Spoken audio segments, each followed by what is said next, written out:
Sejam bem-vindos ao estudo do livro Roteiro, através do programa semanal Jesus e o Espiritismo. O programa é apresentado por mim, André Luiz Querini Vilar, e vai ao ar pela TV Mundo Maior e pelo YouTube da TV A Caminho da Luz.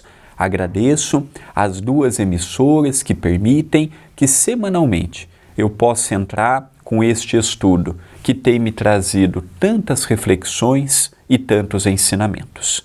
Na aula passada, no vídeo passado, nós vimos sobre o início, não é?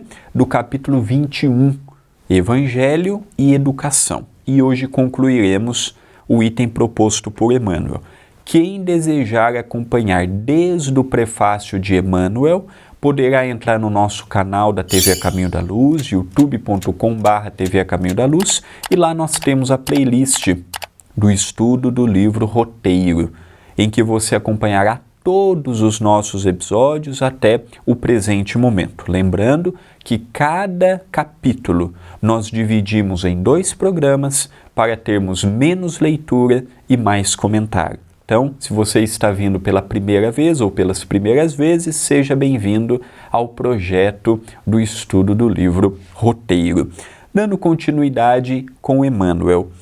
Homens de consciência enobrecida, por infelicidade financeira ou por questiúnculas de raça, eram assassinados a ferro cadente e submetidos à penosa servidão, anotados como animais. Então eu lembro que Galileu Galilei, há pouco mais de 500 anos atrás, ele foi condenado à masmorra, ele foi condenado ao exílio por dizer que a Terra não era redonda e por dizer que a Terra não era o centro do universo. Então, naquela altura, a Igreja Católica, com seu poderio, dizia que a Terra era o centro do universo. Vejamos bem, a Terra é um planeta de periferia, moralmente falando, muito atrasado. Einstein, há pouco mais de 100 anos atrás, disse que o universo estava em expansão. E há 500 anos atrás, imaginávamos que a Terra era o centro do universo e que a Terra era quadrada. Aí veio um homem na Itália e disse que não. Isso rendeu a ele que ficasse o resto da sua vida exilado. Nós tínhamos em Martim Lutero, o grande reformador. Nós vemos que até 1500 também, ele é aproximadamente da mesma época de Galileu Galilei, não havia os ensinos de Jesus ministrados ao povo. As preleções eram em outro idioma, de preferência em latim, em que o povo malemar sabia o idioma local, quanto mais um idioma erudito para aquela época.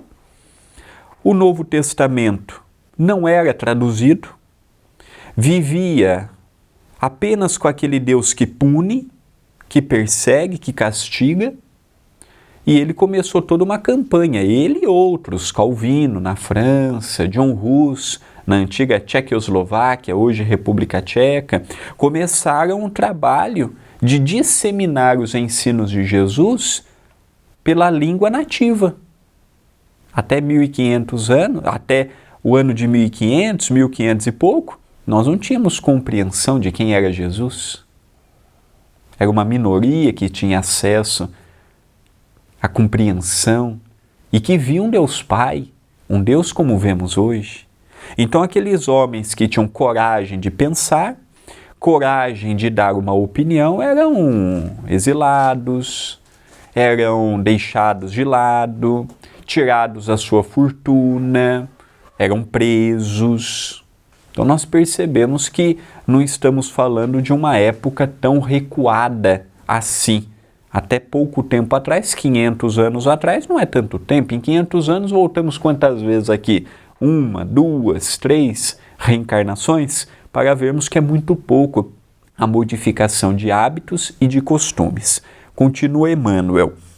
Os pais podiam vender os filhos, mas isso aqui não é só na época do Cristo, não. Quantos casamentos de avós nossos, bisavós nossos, não eram arranjados? Quantos? Até o século XVII, XVIII, XIX, era comum. A filha ou o filho não tinha opção de escolher com quem iria casar. Ainda mais se fosse de uma posição social diferente. Um rico apaixonando por uma pobre. Ou uma rica apaixonando por um pobre. Não era permitido. O pobre tinha que casar com o pobre e o rico tinha que casar com o rico. E quando era diferente, ela logo dizia que a mulher ou o homem que fosse da classe inferior estava de olho pelo dinheiro. E o que também não deixa de ser uma verdade, muitos envolviam com pessoas que tinham mais pelo dinheiro, também não é nenhuma mentira esta afirmação, mas o filho ou a filha era a troca, era dote. Vamos ver quem dá o maior dote para casar com a minha filha. Vamos ver qual que é o pai do moço que está disposto a dar mais pela minha filha. E ele trocava por vaca, por pedaço de terra, por milho, por feijão. Há 200 anos atrás. Então não era só na época do Cristo que os pais vendiam as crianças, não dentro da nossa casa. Pode ser que acontecesse com a nossa avó, com o nosso bisavô, com a nossa bisavó. Continua Emmanuel. Era razoável cegar os vencidos e aproveitá-los em serviços domésticos. Então aqueles que fugiam, rebeldes, ou mesmo sem qualquer motivo, a cegueira era uma forma que no Império Romano, de antigamente, era usado como critério de diminuir.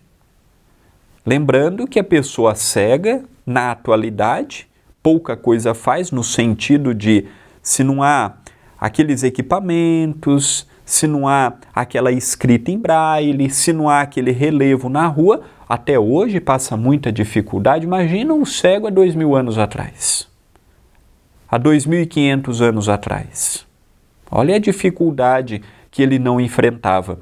Emmanuel fala que no livro há 2000 anos, que no passado ele, na condição do seu próprio avô, ele conta a história dele, Públio Lentulus Cornélius, mas ele se lembra através dos sonhos que ele havia sido Públio Lentulus Suro, ambos na condição de senador romano, daquela Roma antiga. E ele diz que na condição do avô, ele mandou cegar muitas pessoas. Tanto é que, como uma lei kármica, no final da vida dele, como senador Públio Lentulus Cornélius, ele fica cego. Numa forma de acertar perante a lei divina o que ele fazia 200 anos atrás, 100 e poucos anos atrás, na época de Catilínia. Então nós percebemos que a maldade ela impera desde sempre, hoje com leis, hoje com rigor, hoje com fiscalização, hoje muitas ruas têm câmera, hoje em muitos locais de trabalho tem câmera, hoje em muitas casas tem câmera. Então hoje é mais fácil de você pegar o infrator. Naquela época não havia essa possibilidade. Continua Emmanuel. As crianças fracas eram quase sempre punidas com a morte. Então, as crianças, quando não representava uma valia, quando não era um homem saudável, não era uma criança saudável, não tinha serventia para o pai, não tinha serventia para a mãe. Era descartado. Como se pegássemos um inseto e tacássemos veneno nele, ou pisássemos nele. Olha o endurecimento do coração humano, não é? Olha o endurecimento. Continua Emmanuel. Enfermos eram sentenciados ao abandono. Isso aqui não mudou muito, não. Isso aqui até hoje, primeira dor de cabeça que o pai idoso dá, que a mãe idosa dá para o filho, vai para o asilo. Sem pensar duas vezes. O que uma mãe faz por um filho, difícil o filho que faz pela mãe. Muito difícil. Muito difícil. Então nós temos visto os lares de idosos abarrotados. Alguns os filhos colocaram lá, falaram que a mãe e o pai estão incapazes para ficar com o dinheiro dos pais. Outros, a título de justificar que não tem condições, colocam lá. Então essa realidade de 2000 anos para cá não mudou muito. O doente de antigamente, como o doente de hoje, é abandonado. Durante 2 anos a culpa foi da pandemia. Só que aqueles mesmos filhos que não visitavam o pai, alegando a pandemia, não deixaram de 2 anos ir no supermercado. Não deixaram 2 anos de quando precisavam ir resolver coisas no banco. Não deixaram de trabalhar diariamente. Eu, por exemplo, em 2 anos na pandemia, trabalhei todo dia de segunda a sexta. Era o ganha-pão. Manter do quê? De vento. Então por que eu posso ir trabalhar, não posso visitar o meu pai no asilo? Que hoje já não fala mais asilo. É lar de idosos ou lar de repouso. Repouso para quem? Você acha que o velhinho está feliz ali? Você gostaria, no final da tua vida, de ser abandonado num lugar, gente, às vezes você é um homem, já com 80, 90 anos, você gostaria que uma mulher te desse banho? Uma mulher que você nunca viu na frente? Não ficaria constrangido? Você está dormindo uma pessoa que você nunca viu na frente? Você tem que dormir num horário diferente do teu, porque é a norma da casa, sendo que você poderia ter um quarto para eles. Então não há justificativa, salvo uma mãe ou um pai com problema psiquiátrico, ou uma enfermidade grave, que precisa de um enfermeiro constante e não tenhamos condições de ter em casa, mas é uma minoria. A maioria dos que estão no asilo estão saudáveis. A maioria dos que estão lá poderiam estar na nossa casa. Por que a gente evoluiu nesse sentido em 2000 anos? Muito pouco. Muito pouco. Então é uma reflexão moral mesmo que Emmanuel nos faz no dia de hoje. É um puxão de orelhas para o cristão, para aquele que procura ver no Cristo o modelo, o amigo, o guia incondicional para os nossos corações. E no próximo bloco, para os amigos da TV Mundo Maior, daremos continuidade no restante final da nossa mensagem. E para os amigos da TV A Caminho da Luz, nós já vamos dando continuidade, deixando apenas o WhatsApp 19 997 78 2794. Envie sua mensagem, interaja comigo, escreva sua dúvida, que eu lerei com muito carinho, responderei com muito carinho, ou simplesmente faça parte da nossa lista de transmissão. Vamos parar um pouquinho pela TV Mundo Maior e vamos dando continuidade pela TV A Caminho da Luz. Voltamos com os amigos da TV Mundo Maior e estamos dando continuidade para os amigos da TV A Caminho da Luz. Continua Emmanuel. As mulheres infelizes podiam ser apedrejadas com o beneplácito da justiça. Os mutilados deviam perecer nos campos de luta, categorizados à conta de carne inútil. Qualquer tirano desfrutava o direito de reduzir os governados à extrema penúria, sem ser incomodado por ninguém. Feras devoravam homens vivos nos espetáculos e divertimentos públicos, com aplauso geral. Rara a festividade do povo, que transcorria sem vasta efusão de sangue humano, como impositivo natural dos costumes. Com Jesus, entretanto, começa uma era nova para o sentimento. Então aqui ele fala da mulher infeliz, nos fala dos campos de luta, nos fala das arenas que haviam naquela época como divertimento público.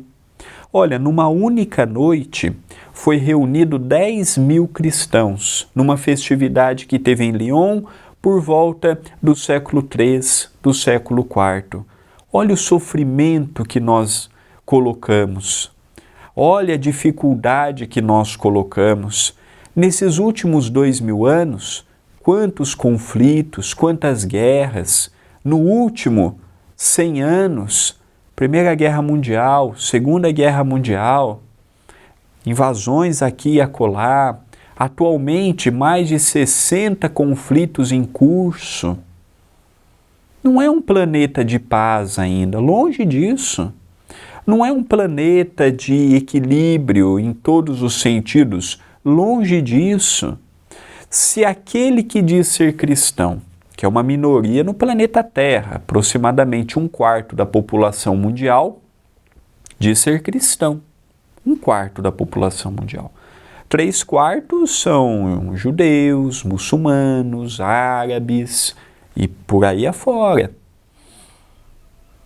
Se 1/4 é o nosso caso, juntando todas as religiões que têm um Cristo como base, se já é uma luta fazer alguma coisa de diferente, a maioria dos cristãos lavam as mãos, o que esperarmos de um mundo melhor? Ah, eu quero um mundo melhor. Mas vai partir de quem um mundo melhor? Ah, eu quero um mundo mais justo. A justiça partirá de quem? Ah, eu quero um mundo em que as pessoas vivam felizes, mas partirá de quem a felicidade? Não basta simplesmente desejar, tem que se realizar. Não basta simplesmente querer, eu quero. Tem que se realizar. Do contrário, vamos continuar mais um bom tempo, alguns casos iguais os que Emmanuel nos narrou, da época do Cristo, alguns casos já modificados, mas ainda com muito o que ser preparado. Não podemos ter a ilusão de que a Terra já se encontra em perfeito equilíbrio. Mas também eu vejo que hoje temos incentivo ao bem. Não incentivo do governo, não incentivo por parte do próximo, mas hoje já conseguimos pela literatura, pelos exemplos dos grandes homens, pelos exemplos das grandes mulheres, hoje nós já conseguimos ver como um caminho bonito que está em nossas mãos, seguirmos ou não. Então ele fala aqui na última frase que eu li, com Jesus, entretanto, começa uma nova era para o sentimento. Então o sentimento do amor, ele começa a ser natural. Ele começa a germinar gradativamente no coração humano. Veja, passou 2000 anos do advento do Cristo e a sua produção é pequenininha, é tímida, é lenta, mas é o começo. Todo começo é difícil, todo começo é imperfeito. Mas também não podemos ficar com esse discurso, não é? Estou no começo, estou no começo. Tem pessoas que estão há 500 anos no começo. Precisamos almejar novos degraus na evolução. Continua Emmanuel. Condenado ao supremo sacrifício, sem reclamar e rogando perdão celeste para aqueles que o vergastavam e feriam, instila no ânimo dos seguidores novas disposições espirituais. Então Jesus, ele quando está naquele momento do Gólgota, naquele momento, desde o momento que foi preso, desde o momento que sofreu toda aquela tortura que a história nos narra, até o momento próprio da sua crucificação, nós percebemos que Jesus, em momento algum, reclamou, brigou, blasfemou, baixou seu padrão vibratório. Pelo contrário, no momento da cruz, nos deixa um dos ensinamentos mais sublimados. Pai, perdoa-lhes, porque não sabem o que faz. Jesus não disse assim, Pai, eu os perdoo. Não, ele não se sentiu ofendido. Pai, perdoa-lhes. Não tem compreensão do que estão fazendo. Olha que caráter divino de Jesus. Olha que face sublimada perante aqueles que bateram, torturaram, pregaram, colocaram uma coroa de espinhos sobre a sua face. Interessante esta visão que nós temos de Jesus, mesmo no momento derradeiro, ele não abandonou a fidelidade a Deus, o compromisso que ele assumiu com aquela encarnação preciosíssima, mostrando-nos o caminho a ser percorrido. Continua Emmanuel. Iluminados pela divina influência, os discípulos do Mestre consagram-se ao serviço dos semelhantes. A primeira casa de caridade que surgiu no mundo cristã nasceu aproximadamente um ano após o retorno de Jesus ao mundo espiritual. Foi nos arredores, no subúrbio de Jerusalém, a Casa do Caminho, e ali tinha a finalidade de levar o conhecimento do Evangelho através de uma sessão pública em que os próprios apóstolos, discípulos, seguidores do Cristo ministravam os ensinamentos naqueles dias, e eles também recebiam os doentes, davam sopa, os ungüentos, acalmavam os leprosos. Olha que trabalho bonito!